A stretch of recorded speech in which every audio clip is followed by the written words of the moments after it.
Olá, o meu nome é Rubens e eu quero lhe dar as boas-vindas à estreia do programa O Poder de Deus. Nesse programa nós queremos semanalmente fazermos uma atualização, uma abordagem, na verdade, sobre algum aspecto do poder de Deus, uma vez que nós servimos a um Deus tão poderoso e que ainda age nos nossos dias e no nosso meio, e muitas vezes nós não reconhecemos tal agir e tal poder. Por isso, nesse programa nós queremos abordar exatamente isso. Todos os aspectos ou alguns dos aspectos relacionados ao poder de Deus. Então me acompanhe durante essa jornada e seja bem-vindo ao programa O Poder de Deus.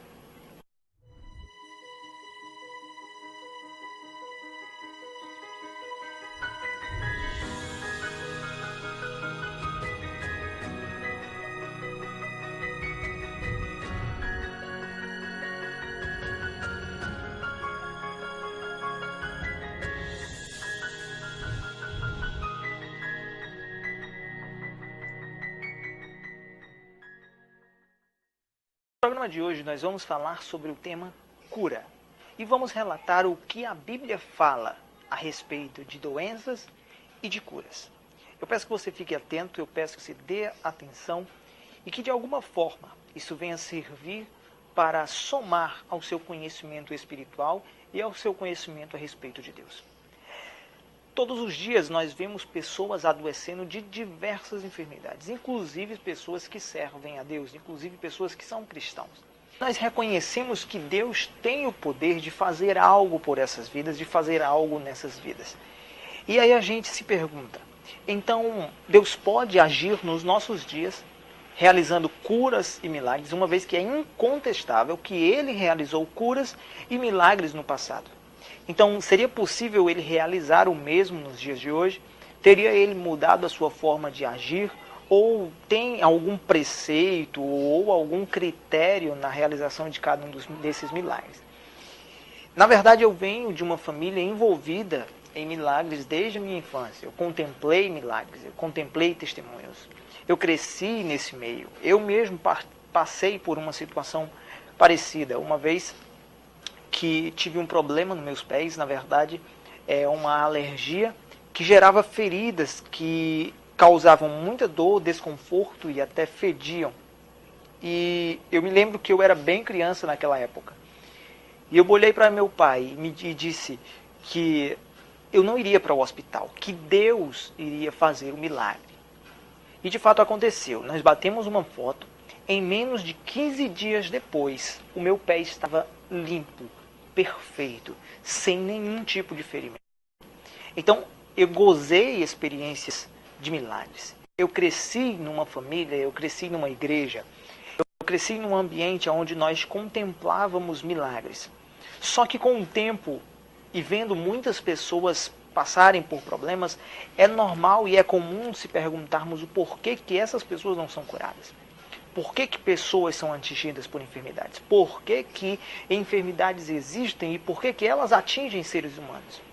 E foi pensando nisso que nasceu então esse tema, esse programa, e eu posso te garantir, existe uma infinidade de perguntas, existe uma infinidade de temas a respeito de cura divina. E nós queremos, à luz da Bíblia, trazer um pouco do conhecimento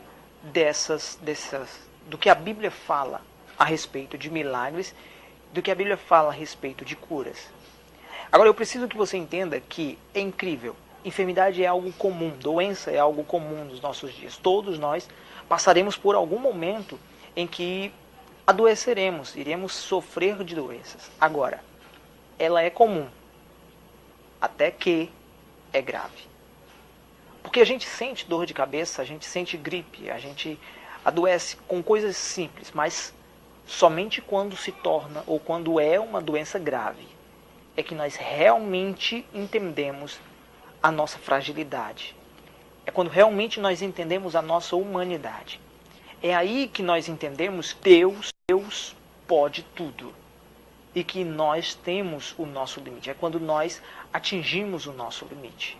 E nessas horas é comum vir o desespero. Nessas horas é comum vir a agonia e a angústia porque nós não vemos solução. É algo que foge do nosso controle, é algo que foge da nossa capacidade. E por ser algo tão novo e tão surpreendente dessa forma, nós acabamos nos desesperando. E é aí onde nós precisamos manter a calma. Só que manter a calma no momento de enfermidade só é possível se nós conhecermos este tema, se nós conhecermos as origens, se nós conhecermos todos os aspectos e principalmente os aspectos bíblicos a respeito deste tema, a respeito desta situação. Você com toda certeza faz com mais tranquilidade, você com certeza faz com mais calma e com mais confiança aquilo que você conhece. Por isso é tão necessário ouvirmos e aprendermos sobre cura divina. Nós temos em nossos dias pouco se fala a respeito disso, pouco se esclarece a respeito disso, porque pouco se sabe. Por isso é necessário estudar sobre esse tema. Por isso nós precisamos entender o aspecto geral em torno disto, em torno do que a Bíblia fala sobre cura divina. E acima de tudo, manter a calma só será possível se nós conhecermos o que a promessa de Deus nos diz a respeito disso. Se nós conhecermos que existe uma promessa de Deus a respeito disso. Agora, sobre esta promessa e sobre o aspecto bíblico, nós vamos falar no próximo bloco, na próxima parte. Então eu peço que você fique atento, fique conosco, porque daqui a pouquinho nós vamos voltar falando sobre a promessa de Deus a respeito de cura divina. Até já.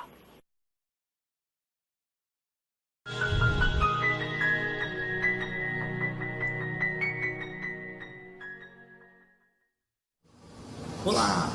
Estamos começando a segunda parte, o segundo bloco do programa de estreia, o programa O Poder de Deus. Você que está chegando agora, que não assistiu a primeira parte, o primeiro bloco, você pode clicar no vídeo aqui em cima e você vai assistir a primeira parte do programa para que você entenda direitinho do que se trata. E para você que já está nos acompanhando e que está aqui na segunda parte, bom, você viu que nós ficamos para falar para você sobre a promessa de Deus. Qual que era a promessa de Deus? Bom, quando Deus libertou o povo de Israel do Egito, Deus fez uma promessa, Deus fez um acordo, Deus realizou uma aliança com o povo dele. E você vai ver isso no livro de Êxodo. Eu peço que se você tiver uma Bíblia, que você abra e confira junto comigo. Livro de Êxodo, capítulo de número 15.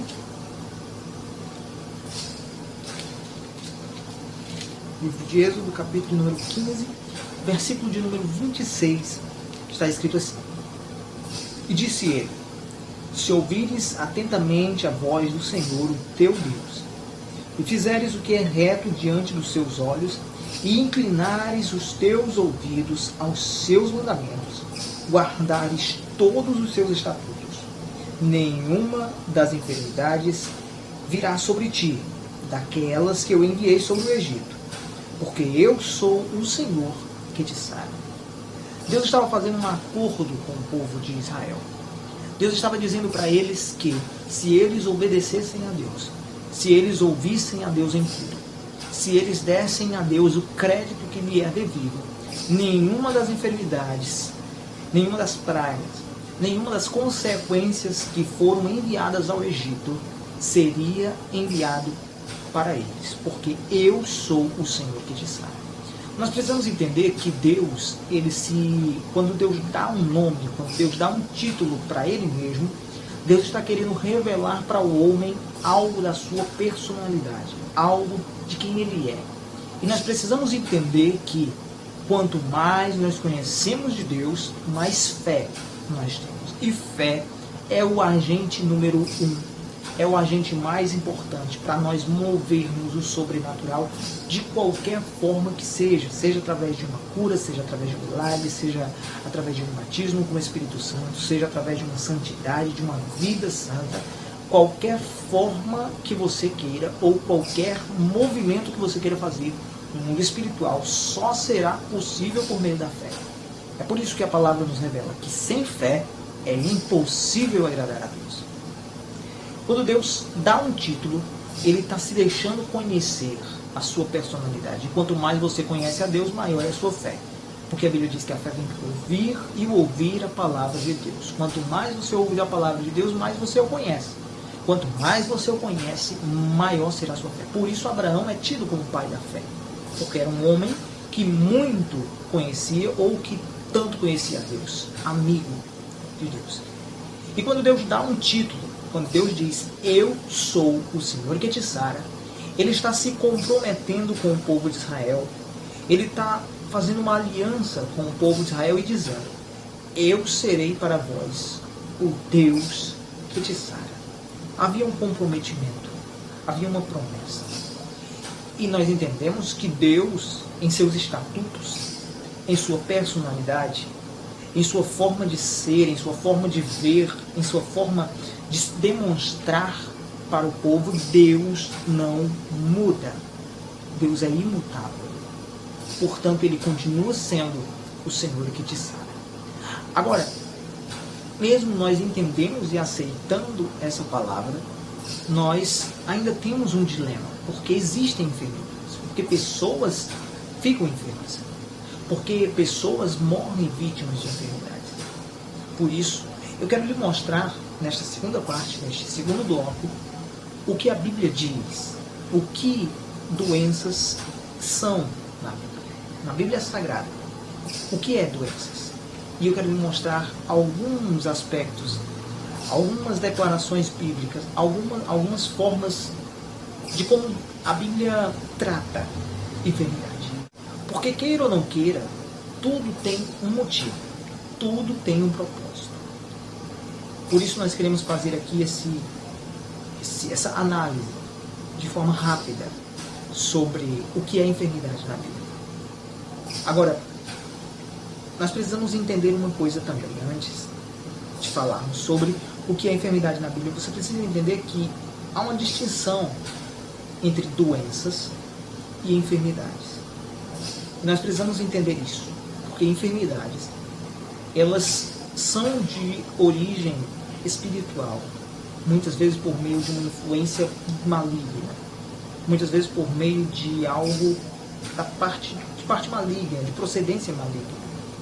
Trata-se de uma obra de macumbaria, trata-se de um espírito de influência, trata-se de uma brecha que foi aberta e permite que um espírito de enfermidade opere na vida da pessoa. Geralmente são problemas de saúde que a medicina, não, por mais exames que façam, não encontra o resultado, não sabe do que se trata. Muitas vezes são de doenças que remédios não curam, dores de cabeça constante, que remédios já não resolvem, problemas sem causa, sem efeito, são problemas que perturbam, são problemas que mexem com a espiritualidade. Geralmente, não em todos os casos, mas muitos casos de depressão, trata-se de uma enfermidade. A pessoa está vítima de um problema de enfermidade. E dentre vários. Por isso eu não quero me demorar nisso, isso talvez já seja assunto para um outro programa.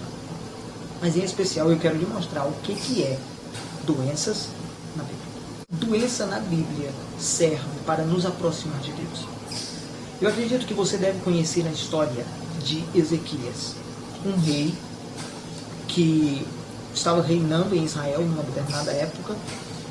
E a Bíblia diz que o profeta Isaías foi até Ezequias e lhe deu uma palavra. Olha, Ezequias, prepara a sua casa. Põe a sua casa em ordem, porque certamente morrerá. Foi esta a palavra do profeta Ezequias. E ele morreria vítima de uma enfermidade que ele possuía. A Bíblia diz que neste momento ele volta-se a Deus. Ele se aproxima de Deus.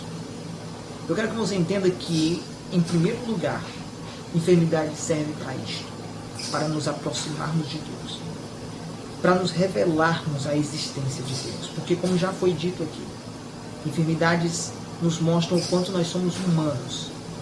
Ela nos revela o quanto nós somos passageiros. Por isso, em primeiro lugar, e eu acredito que acima de tudo, enfermidades servem, doenças servem, para nos aproximarmos de Deus. E Ezequias volta-se para Deus, ele se aproxima de Deus, ele busca a Deus. E a Bíblia diz que antes que Isaías saísse do palácio, Deus o manda voltar e dizer a Ezequias que Deus iria curá-lo daquele problema. Em alguns casos, doença vem como uma punição. É claro que o termo como punição é uma coisa bem humana, porque na realidade, quando nós pecamos e transgredimos a Deus, nós nos distanciamos e permitimos que influências malignas, permitimos que obras, permitimos que fragilidades aconteçam. Deus tem a sua promessa. E quando nós abrimos algum tipo de brecha, seja por meio de palavra, pensamento ou pecado, nós nos permitimos sermos atingidos por doenças e enfermidades. Não é uma punição, é mais uma consequência. E nós vemos isso claro quando nós encontramos uma determinada história em que Jesus estava com seus discípulos e os discípulos olharam para um cego de nascença e disseram: mestre, quem pecou, ele ou seus pais, para que nascesse cego? Havia uma concepção de que algumas enfermidades vinham como consequência de pecados, de transgressões. O próprio Moisés, nós vemos isso quando Israel estava cativo. No texto que nós lemos, nós encontramos isso claramente. Deus tinha uma promessa, mas a promessa havia uma condição. Se você guardar a minha palavra e crer em mim, nenhuma enfermidade virá sobre nós. Quando nós quebramos essa promessa, nós quebramos esse acordo, nós nos distanciamos do compromisso que Deus fez com nós. Em terceiro lugar, doença vem para que nós glorifiquemos a Deus. Você conhece a história bíblica em que Jesus estava passando e então 10 leprosos vieram até ele. Essa história está escrita no livro de Lucas, no capítulo de número 17, a partir do versículo de número 11. E a Bíblia diz que Jesus disse que os 10 fossem, se apresentassem ao sacerdote. E a Bíblia declara que apenas um retornou glorificando a Deus e exaltando. Ora, doença na Bíblia Sagrada, ela vem para que nós glorifiquemos a Deus, para que a gente dê graças a Deus, glorifique a Deus. Porque quando Jesus realiza um milagre em nossas vidas, é para a glória de Deus. Naquela história que nós citamos anteriormente, onde os discípulos perguntam: ele é cego assim por causa dos seus pais que pecaram ou por causa que ele pecou? E então Jesus lhes diz: nem ele pecou e nem seus pais para que nascesse cego. Ele é assim para que se manifeste nele a glória de Deus. A doença na Bíblia, ela também vem para nos levarmos a buscar a Deus. Não é que Deus traz a enfermidade para que nos apresentemos, para que nos aproximemos dele. Na verdade, isso é a ânsia do corpo humano, da vida humana, do ser humano. Ele anseia por aproximar-se de Deus. E quando a doença vem, ela vem para nos aproximarmos dele. E Deus está disposto a usar tudo que está à sua disposição. E isso faz parte da vontade permissiva de Deus, onde Deus permite que a enfermidade venha, para que nós venhamos nos aproximarmos. E em último lugar, a doença, ela é consequência de nossa humanidade. Quando nós lemos Romanos, nós entendemos, quando Paulo escreve a carta aos Romanos, no capítulo de número 5, versículo de número 12, Paulo diz que assim como por um homem veio o pecado, e o pecado e a morte passaram a todos os homens. A consequência de nossa humanidade nos leva a esse ponto. E a enfermidade, a doença, ela se manifesta como consequência de nossa humanidade. Todo ser humano está sujeito a passar por problemas de saúde. Todo ser humano. Porque isso é consequência de nossa humanidade. É consequência de nossa situação como ser humano passageiro e pecador. No próximo bloco, eu peço que você fique aí. No próximo bloco nós vamos fazer uma análise de tudo isso. Como eu costumo dizer, vamos embrulhar para presente. E com certeza será importante para você. Então eu te encontro daqui a pouquinho. Eu volto com uma análise sobre tudo que nós ouvimos.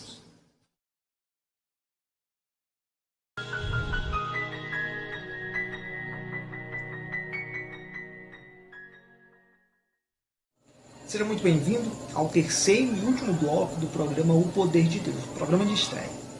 Nos blocos anteriores, nós vimos uma pequena análise a respeito do problema de doenças e problemas de enfermidades e de como nós reagimos ao nos depararmos ou ao encararmos uma situação dessa.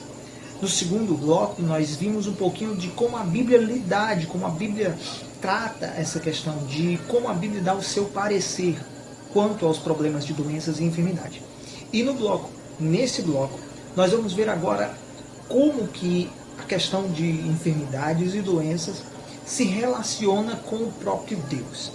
Bom, dado a tudo que nós analisamos e ao poder que Deus tem, todo o poder lhe foi dado nos céus e na terra. Nós sabemos muito bem que quando Cristo foi enviado para esta terra, ele veio com o objetivo de resgatar o ser humano e de salvá-lo e libertá-lo dos seus pecados. Sendo assim, tudo que Jesus fez havia e tinha um porquê, tinha uma necessidade, tinha uma importância muito grande. E quando a gente para olhar desta forma, nós temos que prestar atenção que Cristo realizou inúmeros milagres. E a questão é muito simples.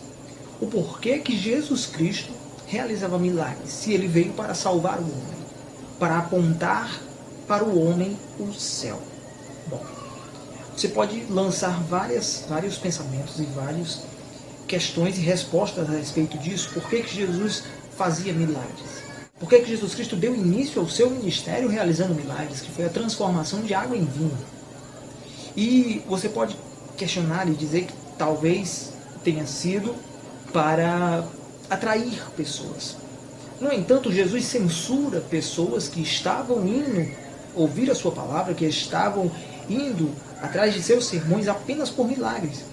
Em um determinado momento, quando Jesus passa para o outro lado de um lago, de um rio, e lá o pessoal estava esperando por ele, ele deixa bem claro: vocês estão me seguindo por causa da multiplicação.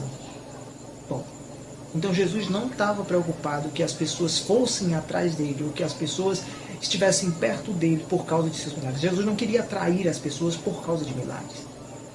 Os milagres se manifestavam porque eram necessários para a pregação do Evangelho.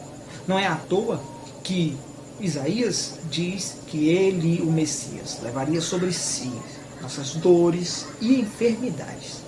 Não é à toa que quando Jesus Cristo envia os 12, ele diz: ide por todo o mundo, pregai o Evangelho a toda criatura, realizai milagres. Quando Jesus Cristo vai ascender aos céus, ele diz para os discípulos: estes sinais seguirão os que creem. Ele diz: curai os enfermos, expulsai os demônios. A cura, os milagres acompanhavam o Evangelho porque eles se manifestavam como necessidade. Isso nós vamos ver em outros programas, é verdade. Mas eu quero que você entenda que curas e milagres faziam parte do Evangelho de Jesus Cristo. Eram necessários porque eles vinham junto com o Evangelho, porque era a vontade de Deus. Aí você pode me dizer: mas Deus não está importando, Deus não, a importância maior de Deus não é com o Espírito. Você precisa entender que isso só seria verdade se você olhar o homem e o ser humano apenas como espírito. Mas nós precisamos entender que nós somos formados de corpo, alma e espírito. Nós somos um conjunto. Nós somos um ser apenas. Se o nosso Deus se importa com o nosso espírito, ele também se importa com o nosso corpo, ele também se importa com a nossa alma. Deus está se importando em realizar milagres. Como nós vimos, curas, milagres glorificam o nome de Deus. E o Espírito Santo foi enviado para substituir Jesus, para nos auxiliar na fé. E ele disse que o Espírito Santo iria glorificar Jesus na terra. Ou seja, se a cura e o milagre glorificam o nome de Cristo, foi para isso que o Espírito Santo veio. Milagres estão em todas as partes do Evangelho. Milagres continuaram sendo executados pelos apóstolos e nos dias de hoje não é diferente. Embora esteja ficando raro, mas eu quero lhe garantir que não é diferente. Jesus continua operando milagres hoje. O problema não está em Deus. Porque realizar um milagre para Deus, quando nós paramos para analisar tudo que nós vimos aqui, nós entendemos que doenças, numa perspectiva de Deus, é tanto quanto uma sensação humana, como por exemplo, fome, sede, sono, que são sensações humanas. Doença, na perspectiva divina, na perspectiva de Deus, não passa de uma sensação humana. E você precisa entender, não que seja de fato, eu entendo que quem está enfermo, que quem está doente, está numa situação muito mais complicada. É uma situação diferente de sono, fome e sede. Mas eu quero que você entenda que numa perspectiva divina, que aos olhos de Deus, doença é como uma sensação humana. É simples para Ele. Realizar um milagre para Deus é como despertar alguém do sono. É como saciar a fome e a sede de alguém. Eu me lembro muito bem de uma história de um determinado pastor em que ele disse: se você está andando na rua e vê um sapo com uma pedra em cima, e o sapo pede a sua ajuda, tire essa pedra de cima de mim. Para você, isto é uma coisa simples, tirar uma pedra. Mas para o sapo isto é impossível. É uma bela analogia de como é a doença e a enfermidade na perspectiva divina. Para Deus, curar alguém é como tirar a pedra de cima de um sapo. É simples, é fácil. Para Deus, curar alguém é uma simples intervenção divina. Agora, se Deus pode, e se é simples e fácil para Deus, nós precisamos sintetizar na seguinte forma: cura e milagre. O agir de Deus na vida do ser humano depende muito mais do ser humano do que de Deus. Claro que existem variações, desde problemas de doenças e enfermidades diferentes e que serão analisados em programas futuros. Mas, na prática, doença para Deus é fácil, é simples. Você só precisa crer. Talvez você esteja passando por um problema de enfermidade neste momento. Talvez você precisasse ouvir esta palavra. E eu tenho absoluta certeza que Deus pode fazer o milagre na sua vida. Tudo que nós ouvimos neste programa tem como único objetivo transmitir fé. Então acredite nesse milagre, creia nesse milagre e de uma forma profética receba o seu milagre em nome de Jesus. Eu vou ficando por aqui. Espero que você tenha gostado e espero mesmo que Deus tenha usado este momento para falar com você de alguma forma. Eu te vejo na próxima semana e iremos falar de um novo tema. Muito obrigado e que Deus te abençoe.